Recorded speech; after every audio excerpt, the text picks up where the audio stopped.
Welcome back to another Racexotics podcast. Today we are with Jack Ultramotive. Yes, sir. He's been a long-time friend. Well, when I say long time, I haven't known him a super long time, but a long time to the brand, basically since Racexotics started. He's from the same area. We got to know each other on a couple of drives pre-moving to Arizona. Yeah. And actually, you were one of the first people we did like a little interview-style video with. If you're ever wondering why that never got posted, because we didn't know what we were doing. We didn't have good audio, so it was just like, what do you do with it? Was that at SEMA? No, we filmed it in your garage. Oh, that's right, Yeah. that's right. Yeah. It was like 45 minutes when we started talking and we never stopped, but all the audio was horrible. Oh, yeah. And so we never posted anything with it. And so you were technically like one of the original of our brand's kind of interview style videos that we're doing. Yeah. But yeah, I appreciate this. We are at Monterey Car Week, and it was kind of a last minute little deal that we were out here at the same time and figured we'd shoot a little podcast episode. Are you tired of the high prices to repair your car? Knock them down with the new Spark AI. And with this new tool, you'll be able to know exactly what's wrong with your car before you go into the shop, so nobody can take advantage of you. Yes, sir. So and we're currently in a Lotus Emira right now that Lotus has loaned out to me for the week. But good old stick shift, supercharged V6, fun little car. How do you like it? I love it. I not only love it in general, but I think it's actually a great car to have around here. I mean, you got a lot of tight, smaller roads in this area, and it's a pretty small, nimble car. It's also not too obnoxious for all the Monterey Police Department. Yeah. I believe in this car in the sense that supercharger and a manual transmission are two things that's I feel like a dying breed in a new car. Yeah. And the fact that this car has both is just legendary, and it does both really well. Yeah. And I'm a huge Lotus person. Actually, I went on a podcast with Brandon. We did a little like, what do you think is the most underrated car? And I said a Lotus, Elise and Exige specifically. Yeah. But I feel like it kind of covers all the models. Like, I think Lotus is very underrated. Yeah, across all of their models, I guess now they are dipping into the SUV stuff. Yeah. But all their sports cars all have the same ideology of being proper driver's cars. Totally. You know? Yeah. Yeah, so, well, to get back off of the car, it's tricky, like, because it's easy to talk about, right? Yeah. But one of the questions I wanted to ask is, like, how you got started, what inspired you to start down this journey of Jack Ultramotive? Like, yeah. When I was little, like, I discovered my grandma's camcorder, and I was probably like 7 or 8 years old or something like that, and I was just blown away by, just like recording things and retaining all that. And I think that has always stuck. I've always wanted to just kind of like keep memories, fun memories and stuff. I was in middle school and I was gaming, and I had a fun group that I'd game with all the time, and I was like, I want to be able to like keep these memories as well. So started up a little gaming channel and posted videos on that with my buddies, and that's what ended up like slowly taking off. I've also done other forms of video, like I had like a little car spotting channel and like a couple other random things, but the gaming one is what ended up taking off. And then I kind of steered that back into my automotive interests after I grew a little bit of a following. I kind of like, when one of the Forza Horizon titles came out, it was Horizon 3, and this would have been like 2016 or so. I was really just like, you know what, I'm just going to kind of push only this game, because this game kind of merges both of my passions on cars and gaming, and then it actually happened to work out in my favor. Obviously there's a little more to it than just that, but like, we had learned like some of the various ideas and stuff in our gaming videos that worked in other games that we kind of found a way to bring it to Forza. And so these were like challenges of like Top Gear inspired challenges of like just best muscle car, best cheap car challenge, like doing all these little things. Yeah, that's what really, took my following from like I'd say like 50,000 or so at that time, all the way up to, in the 100,000s of, all the way up to 500,000 and so on. And then once I was able to make a lot of good money off of that and stuff. I was able to, you know, buy my first car, a nice first car, a Focus RS, like brand new, and then pick up other things from there on out. And my automotive interest carried on, that I wanted to like be able to actually film the real life stuff of that. Inspired by kind of like guys like, like TJ Hunt, Adam LZ, and so then I started, you know, vlogging things a lot more, and that's kind of led to where we're at now, where I'll be vlogging the lifestyle automotive stuff, but then I'll also still post some gaming stuff on the side as well, because I know that that's what people know me for, and that's what people still enjoy. Right. You know, and you mentioned a little bit, you talked about it for a second, but something you told me back when we did the little garage interview that stuck with me for so long was you did this, like you were filming these videos for yourself. Yeah. Like you were filming these videos for you to go back and watch, and that resonated with me so much, because like back in the day, I had filmed in like this, and I'm saying back in the day, like 15 years ago. Literally, yeah, that 2010, so the videos are horrible. Yeah, that's, I mean, that's way back in the day in like social media terms. Yeah, well, and this was YouTube. I threw it up on YouTube. It's like a video that I like cropped together of my buddies and I out riding motorcycles, but we were using like GoPro 1s. Yeah. Like they were, the video's horrible. Like it's still on my other channel. Yeah. I'll watch it every once in a while, but it's like, it's horrible. But that, I never did it to be a YouTuber, because there wasn't like that wasn't a thing. Yeah. But I did it because of what you said. I wanted to go back and look at memories, and like that resonated with me so much. Like my phone, for instance, I have like 22,000 pictures and videos in my phone. Yeah. Like I'm always the guy pulling the camera and taking pictures and videos. Like I've like been like that forever, right? Mm-hmm. And it was never for anything. So that just like that resonated with me when you said that, right? Yeah. So that was cool to hear that from you.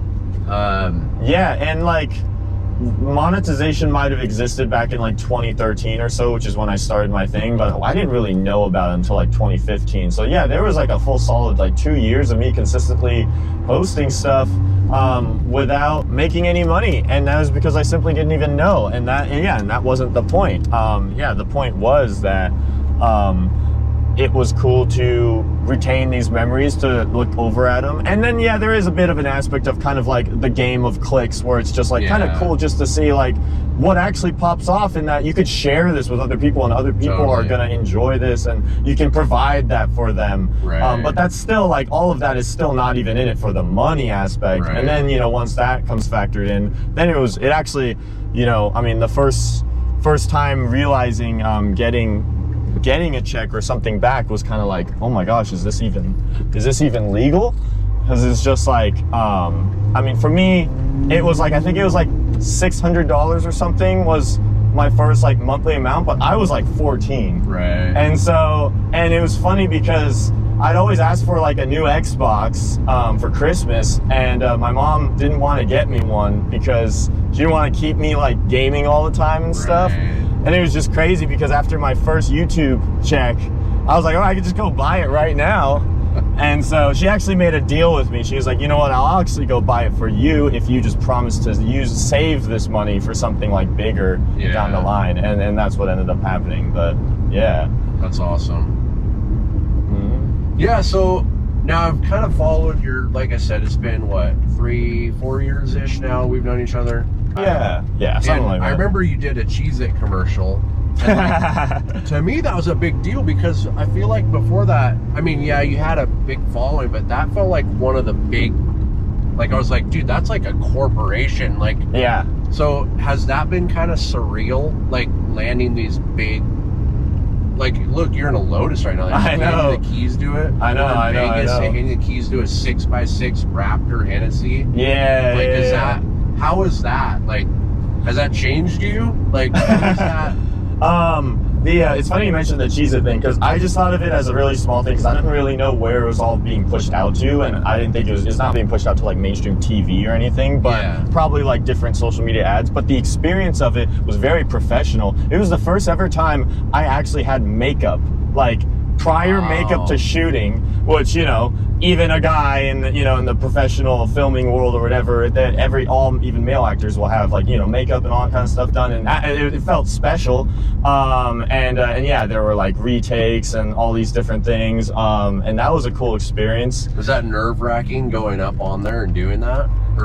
The environment was very like chill. There wasn't like an audience or that many like people on crew or on set and that kind of aspect. It was in like a little studio, but a little bit just because you know that there are other people watching, and that, you know, it's like one take, let's go, the pressure is on you and that kind of aspect. And luckily, I think all my time of even gaming stuff, where we're still doing an aspect of commentating from time to time, and so that's a skill set that I've been able to kind of gain. But then steering it back to the other cool opportunities, like recently I just got brought out by Porsche to go to Italy, Monza, just to drive some of their highest flagship cars, just around track, and they just wanted to present a crazy experience for, like, it was gamers, that was the theme for it, and it was just like, that was an honor too. No kidding. And so yeah, it's super surreal. Yeah, it's hard to take in. Yeah, I think what it is like when you have these opportunities, like, because like my day-to-day is very casual and normal and chill. If people think otherwise, like, you know, it's really like I'll just, you know, wake up and do normal things or whatever. And even going outside, I don't have to worry about, like, I'll get recognized at events like Car Week, but if I'm just back home in Arizona doing, you know, errands, I'm never getting spotted or anything like that. It's kind of the beauty of the automotive thing. But so it's all very like grounded and normal. But then when you have these opportunities, it does make you feel like, you know, you're kind of, you kind of get some sort of like celebrity type experience or something, like treatment or whatever, which is like something that, you know, I don't want to take for granted. I just want to, you know, live in it, appreciate it, and for sure. Yeah, no, that's awesome. Yeah. Has anything like that like come your guys' way yet? Or? A little bit. I mean, well, okay, so here at Car Week, like you said, out in the normal life, no, not at all. Well, we were at dinner with my in-laws once and somebody recognized me, but in my town, so it's obviously a lot easier for in your town. Yeah. Here, we've actually had a ton of people, and I thank Washness for this, right? But Washness posted, hey, I'm going to be shooting rollers out of the back of this van. Yeah. So people were kind of on the lookout for the van because of Brandon, not because of me. But then there has been a few people that have come up and like, hey, I want your stuff, and which is cool. Like, I mean, I'm nowhere near probably what you get. I don't have people asking to take my pictures. Well, I did at the end of our rally. Okay, yeah, that's awesome. Come up to me and ask to get a picture. He's like, hey, can I get a picture? I'm like, who do you want a picture with? And he goes, you. And I go, that's me. Awesome. And it was weird, right? Like, why do you want to get a picture with me? So on a micro level, I know what you're talking about, but like I said, on a very micro level. Yeah. And it is cool. I will say this because I also don't want to be out in public and just be getting bombarded. Like, I could never imagine being like an A-star, like a Brad Pitt. Like, that would just be hell. Everywhere you go, people are taking pictures. Like, oh man. So it is cool being in the car world. At least it's like when you're outside of the car world, nobody even knows who you are. Yeah. I was just listening to like a podcast where people were talking about like when it comes to like fame, like with success, you think everyone just gains everything, but with something that usually comes with such a large scale success, you actually lose something, which is like privacy usually.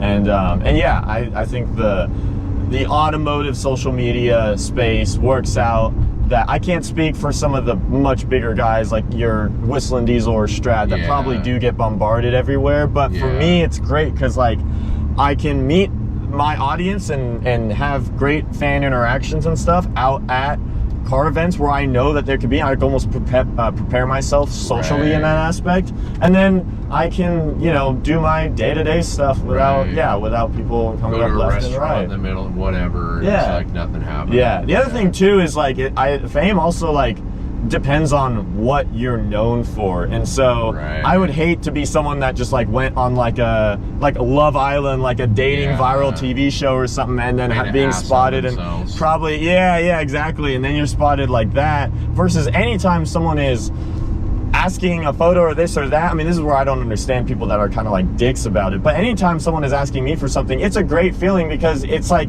if you're proud of what you created, then they are just supporting that, and it's kind of like it's a great feedback moment of like what you do. Yeah, that's awesome. So yeah, that's kind of how I look at it. So where do you see this going? That's a really good question.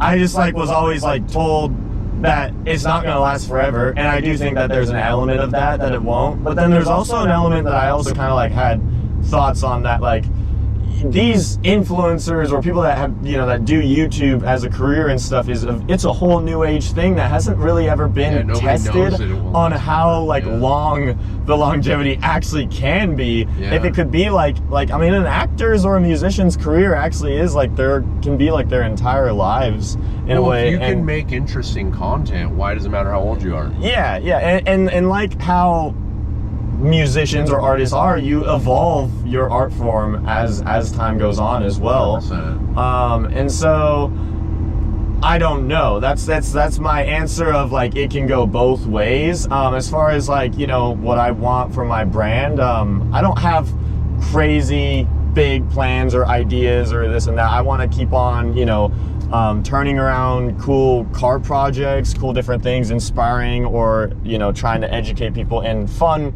interactive ways on anything cars, or, you know, sharing my passions with that. That's awesome. I recently did the Porsche 997 kind of build throughout, which is where I took a car that was subjectively distastefully modified and turned it around into something that I believed was a lot cleaner. And I do think my audience shared that, and that'd be something that I feel like I would want to carry out a lot more consistently, to kind of, I guess, make a more name of, is basically like saving cars in that kind of aspect, because a lot of people are doing the rebuilds right now, but that's a little like out of my whole area of expertise on like really diving into crazy stuff like that. Well, and what you're talking about is relatable. People can do that. So you can actually educate your fan base on how to do this stuff. Yeah. They can do it too. Yeah. Which is super cool. Yeah, and the other cool thing is that with that Porsche, I now sold it, and the new owner had actually added on to what I had done in the best way possible. And that just makes me so happy, because it really does feel like that car actually, like with me then buying it and turning it around, and then now like it has had a whole new life that gets to continue on. So yeah, it would very much align with like my beliefs on like, you know, about cars, and what I'd want to share them, and then what I'm actually like, I guess, putting out into the world on, you know, how the cars themselves get to have their different lives. So that's like one kind of outlet of ideas that I've had lately. But yeah, that's awesome. I had another question for you. So you came on a rally recently, and you've been on a few of them. You've been on Legends Rally. We've rallied together on that one. But you've been on a few different rallies. I was interested to get your opinion, like an honest opinion, and some people can't hear where they do wrong, and I'm the opposite. I actually want to hear where our weak points are, because we can't fix our weak points if we don't hear from people. So I would genuinely like some authentic feedback of what you thought of our rally. Well, I guess the disappointment is that I don't really have anything that comes to mind that is like, that would be super negative on my thoughts of it. And what I was really surprised by is, because I've lived in Washington, you know, I've known the scene for a while, was at least it seemed like, because I was the third one, right? In my opinion, it seemed like I was probably the best turnout. It was an amazing turnout. And it was just like, I'd never seen so many exotics like come out for a big rally like that in that state up in Washington. And that was super cool. And the other thing too is like the criteria also just really was there, in that like we'll do other rallies, and you know, you'll have a mix of like your M2s or your cheaper cars and all that kind of stuff, but it was really cool because the criteria was like, it was all like big tier exotic supercars and stuff. And that's a tough part for us, right? Because I don't want to exclude people, but we're also trying to like do Yeah. a certain thing. Yeah, it's a tough part for, you know, yeah, for selecting, and then it's also like that's sick. Beautiful. That's such a cool thing about Monterey. Yeah, Just driving down the Veyron Vitesse just drives by. Wild. Yeah, but the other thing is that I just didn't know if Washington could pull up. Like that. Yeah, exactly. Yeah, exactly. If there's enough of that in Washington to make it all happen, and that's what was really cool for me to see. Because Washington will always have, I think, the roads, you know, the scenery for it. It's beautiful up there. Compared to, like, I mean, because now I've done so many rallies down in the southern Arizona-like area, and you are kind of stuck on some long highway bits and other stuff, because what do you call it? Well, because there's only so much. Yeah, it's far away. Yeah, and so to get to your actual point-to-points, to get to your Vegas from your Arizona, you kind of have to deal with some boring bits. So, and I'm not a big fan of the long stretches of highway, especially because the cars I'm in. Yeah. The Testarossa, the Noble, like the Z06, we did a long one into Vegas. It was comfortable. Yeah. Had working air conditioning. Yeah, exactly. But like most of my cars have weird little courts, and they're not as fun to rally long freeway distances. Yeah. So I guess my only thing I could maybe put out is and this might have been what you guys did in the previous ones, but and there's also no complaint from this one, but just a way to maybe make it different is to like have it do but one big like loop around instead of like kind of like a point to point and then back. There was no complaints with the point to point because by the time that we were at that last food stop, I was like, I'm down to get to Tacoma in the quickest way possible. Exactly. Yeah, because I think with the location being all the way down in Kennewick and all that kind of stuff, that makes the most sense. But I guess as a way to switch it up, maybe it could be like a fan of a point to point because we've always done a loop. Okay, like one of our rallies was called the Cascade Loop. Yeah, and that's and it beautiful. Was a loop. Yeah. So I agree with that 100%, but we really wanted to do something with Tuatara. Yeah. And they were so far away to do it in a 2-day rally. Yeah. It was kind of the only route. Yeah. Another route was going to be around down through the Columbia and up I-5, but then you're sitting on the freeway for like 4 hours. Yeah, exactly. It's not the end of the world, but it's not fun either, like going over the mountain passes. But I do agree, a loop is way more entertaining. Yeah, all in all, I mean, it was solid, and it was perfect duration. It was great roads, and it was great people. It was I think you guys really did the extra mile, especially with everyone that was involved on the team. Ian, all those guys. Man, Ian kills it. Yeah, like exactly. they would not be what they are without Ian, 100%. Yeah, and I appreciate him so much for it, but like he's genuinely like stressed out about making everybody. And I am too. Don't get me wrong. It's not like I don't care, but Ian just like really takes it to heart. You know what I mean? He just really wants everybody to be having a good time, and like having a good team is priceless. Yeah, you can't pull that stuff off. And then my wife too. Like she's not even an employee. Right? Yeah, I know. She shows up, we're at Topgolf, which you didn't make it to Topgolf, but my wife just like took it upon herself to go start handing shirts out, and like, we had like, 100 people show up last minute to start putting their stuff in or wanting to get their shirts and stuff. So my wife just jumped in there and started helping. Oh, hey, look who it is. That's so funny. They got thumbs up. Yeah, good team is for sure important. Yeah. But overall, like, I think what you're doing is really cool, especially because, like, I mean, I'm sure there's maybe a little bit of a profit, or I don't know, there's a little bit there, but I feel like what you're really doing, because you're putting in all this work and everything, and I feel like there's not even as much there as what there could be, but that makes it cooler because it just shows that what you guys do is really for, like, the community. 100%. You know? The first one, I would guesstimate we lost $7,500. Okay, out of pocket to host it. Yeah. Which is ridiculous. Yeah. The second one, I would say we broke even. Okay. And this third one, we probably profited $5,000, $7,500. So, okay, yeah. And that's cool. That's cool, but that's not a lot for how much effort and everything that goes all in. It's totally not. It sounds like a lot. Oh, you got paid $5,000 to go on a drive, bro. We are drives, and we're calling restaurants, and it's a ton of work. Yeah. And so the next one, if we do another one, I'm on the fence about doing any more.